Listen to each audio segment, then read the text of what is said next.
In terms of core values, and that's what we're talking about in this series, that's the theme. What core values do you think that we've lost? Give me two that you'd like to see us bring back as a family.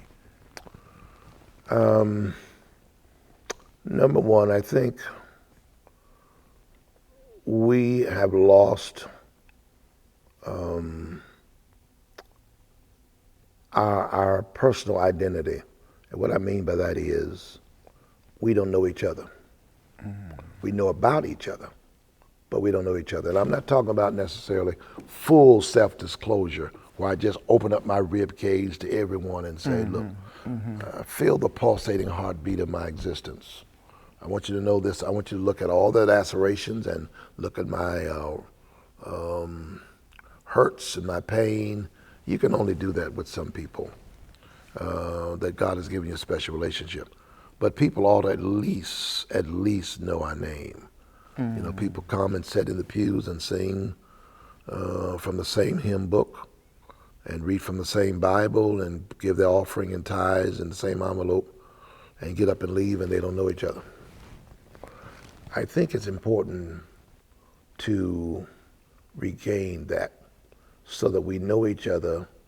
I don't know, I'm not even saying you need to put a name tag on. Maybe so, maybe members need to do that. I don't know. But I ought to know Zoe. I ought to be able to say Zoe rather than say to him every time I see him, hey, young man. No, he's got a name. I ought to know something about his child. I ought to know something about Nikki. I ought to know something. There ought to be something there. And it's important, since we are family members, to be able to interpenetrate within the congregation so that we are interlocking and interlinking and interpenetrating because we're interdependent when it comes to each other. So I think that's important. That's great. That we do that. I think also another core value, we not only don't know ourselves, but we don't know our history. You know, ask for the old past. Now, they've always been there, but why do you have to ask for them? I mean, what has obscured them? I mean, are they overgrown with weeds and flowers? They're there.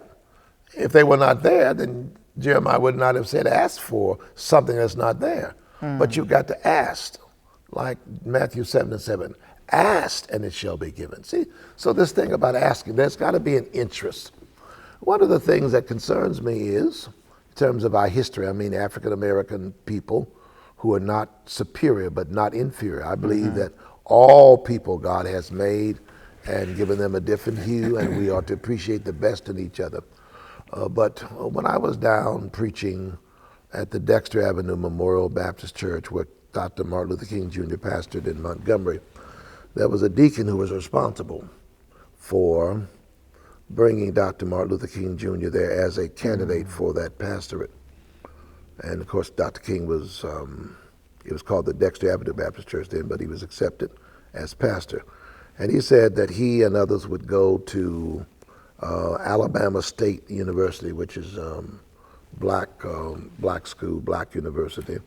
And they would go there and talk about the civil rights movement and the Montgomery bus boycott history and all that. And the students would say to him, we're not interested in all that. We didn't tell y'all to get the dog sicked on you and to get whipped and all that stuff. We want to live in today. And he said it just broke his heart because they were not interested. That's not every one of them, but I'm just saying some of the students grew tired of hearing that. And I tell students and I tell young people, history did not begin when you were born. You know, your roots, there is Chicken George saying, you don't know where you're going till you know where you've been. And that's really important, that when we preach, when we teach, that there is some integration of our history in some way so that we're teaching history while we're telling his story, and they're not antithetical at all. So I think that's really, really important that people know their history. Why? so that they can see how far God has brought them. Ask for the old paths, where is the good way, and then walk therein. So the old paths, like Psalm 23, the Lord's my shepherd, I shall not want, he leads me in the paths of righteousness for his name's sake. So that word for paths is the word for wagon tracks. He leads me in wagon tracks of truth, because the wagon tracks represents tracks that have been dug in My God. over and over, and you can't smooth them over. They made the indentation, and so that's what the psalmist says. Ask for the old paths, and Jeremiah saying the same thing. Wagon tracks of truth. There is a way that seems right, Proverbs 14:12 says, but the end thereof is the way of death. So I need to know what tracks will lead me to truth, what tracks will lead me to happiness, to fulfillment, what tracks will lead me to success, etc. And they're dug in, but I've got to ask for them. And we're not asking, we're taking advice from people who are just as, well, I'm getting ready to say as young as we are, but young people are, I used to always talk about, the old folk used to say, well, I'm one of them now, I'm 70, I'm one of them, I can't say the old folk used to say. But I think it's important that people asked for the proven tracks. What tracks that got your mother and father where they arrived, which is a marvelous thing, for your dad to be an entrepreneur and to do the things he did, what your mother did, from Gates, Tennessee. Yes, sir. Now that's something. See, you know your history to the point that you're proud of it, because it's not where you're from, it's where you arrive at based upon your origin. And man, I'm telling you, I run into it all the time. We, as Malcolm X says, we don't love each other because we don't know each other. That's the point. We've got to know each other. We need to ask for the old paths. And of course, that points ultimately to Christ. I am the way, see?